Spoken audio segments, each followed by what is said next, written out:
I have heard it said that for early stage startups to not pay people as well because you're giving them equity is actually unethical.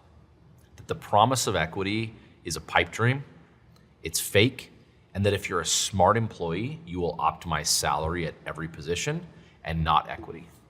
What would you say to that? There is actual truth in that, is what I would say, in the sense that almost always your equity is worth nothing. And that shouldn't be a controversial statement. 90% plus of startups fail, and therefore the equity goes to zero. So that's just a fact. Now, you made a second statement, which is the smartest people don't care about equity and only optimize for salary. That is incorrect, in my view. I think the smartest people join a company where the equity actually has a real chance of being worth life-changing amounts of money. Almost all startups are not that. Like the common belief in the world is that most things follow a normal distribution, and like there's a bunch of good and a bunch of bad and everyone falls in the middle. And unfortunately, startups are not like that.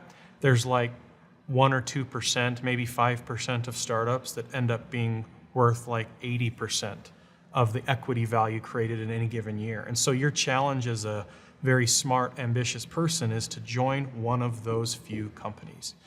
And there's probably like 100 of those like in the world. There's just not a lot of them. But if you can pick those companies, it changes your life.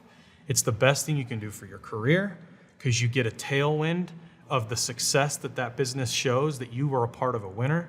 You actually learn way more because I think in professional settings, you learn more from success than you do from failure. Maybe personally, you learn more from failures. In professional settings, I want to hire you because you know what to do, not what not to do. Failure teaches you what not to do. Yeah, and I want to know not what to do. Yes. And if you join a successful startup, you learn what to do. And then the third benefit is because you have the tailwind and because you've learned what to do, whatever you decide to do next is much easier. Want to be a founder? Want to go join another startup? Congrats, it's now 10 times easier for you. Go find somewhere where the equity does have a real shot of being worth something. So how do I, as an early career professional, identify a company who actually has a shot to having the equity mean something and be worth something? It's an excellent question. Most people don't even get to that point of even asking that because they feel like they can't identify the differences. I literally created a list called exceptionalstartups.com to try and identify these for job seekers. It's a combination of exceptional people, big markets, really good investors, fast growth, and incredible products. And the combination of those 5 things means you're no longer in a startup that's like almost certainly gonna fail.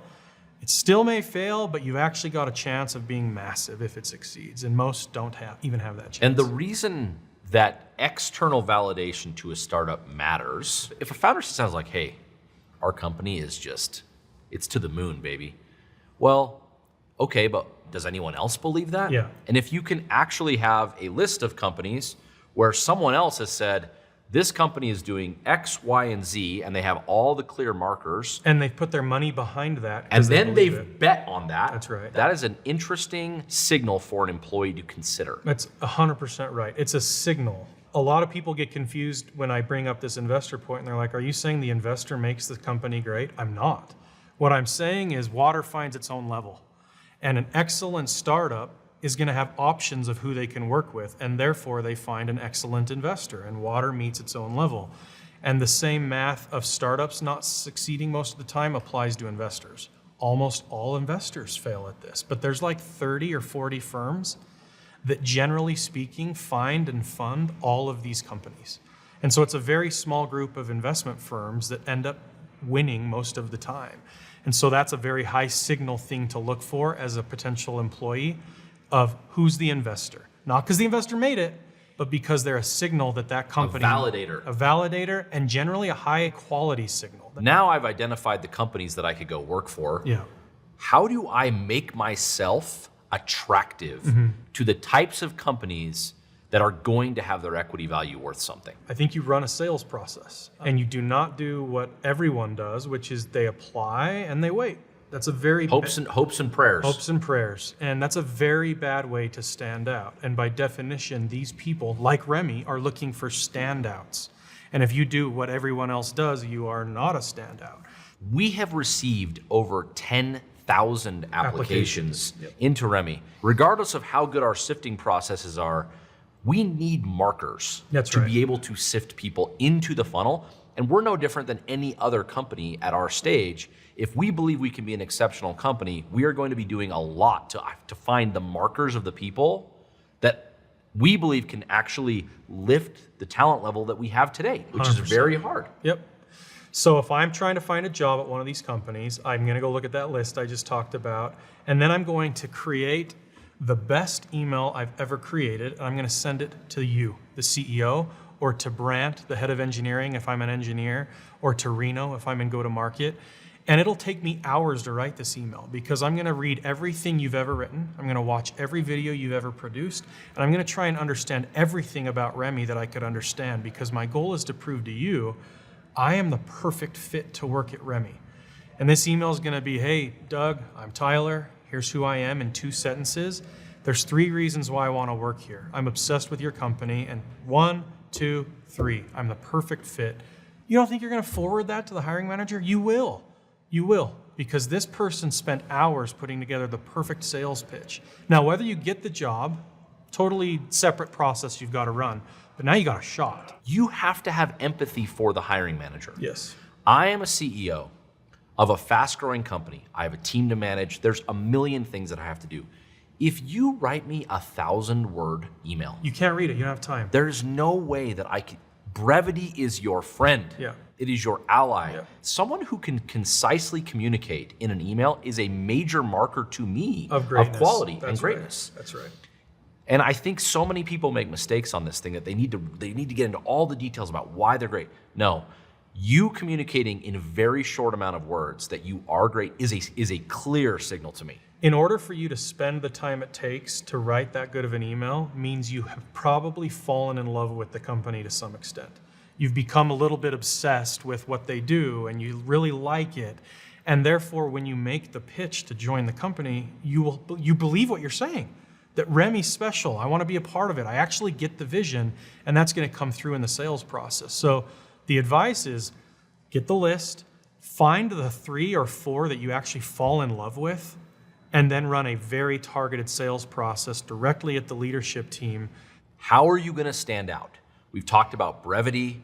An intern at another company that we are friends with is desperate to work at Remy. Get him. He wrote me a handwritten letter. It arrived in the mail yesterday. It's like, hey, I'm so appreciative of the consideration. If that you don't think that makes you stand out, you just have never been a hiring manager before. Or can you make a really thoughtful video? Yeah. That's like, I saw your video on this. I thought this was brilliant. This is how I think. Because a founder and anyone else in the company now, like Remy's at 50 people, we have identified the people that want to work with us. That's right. Which means they think like we do. Do you think like we do?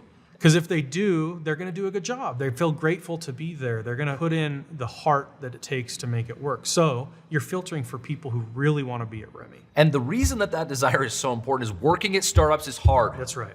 This is not the DMV. No, it's brutal. It's brutal. And so we have to identify, can you make it here? You have to raise our talent bar. We have to believe you can make a difference. We have to believe that when you come in here, you're strong enough, you're courageous enough, you're proud enough in your own work and your own effort that you're going to make a difference and raise our talent bar. Yeah. And if you can't communicate that through the application process, you're not going to make it through. Yeah, in many ways, joining a startup, and even more so starting a startup, is an irrational act. It has a high degree of failure. You can actually make higher cash compensation doing many other things. And so why would you do something that on its face is irrational? The only way is if you actually fall in love with that startup and you become infatuated by it. I know that sounds weird, but you want to join the mission. Otherwise, it's too hard. And if you don't have the love for it, when things get very hard, which they inevitably will, you'll have regretted joining because it will get very hard. And by the way, what a gift if you do fall in love with the problem. Yeah. You get to work on it every Every day. day. The quality of life you have When you wake up in the morning excited to go to work on something that is exciting to with you. people you admire. With people you admire that push you to be the best version of yourself. And so this all gets back to when the best startups win. This equation that we're talking about is why. Exceptional people recruiting other exceptional people, pushing each other to be the best. And if a startup sacrifices on the talent and the people, They're dead. They're dead. It's the only way. The talent density is If the they only were way. exceptional at one point, they will not be exceptional later on. With that in mind, the founders know this, and they're going to be maniacal. If you want to come play the game and you want your equity to actually be worth something, and you have got to make yourself stand out. Exactly right.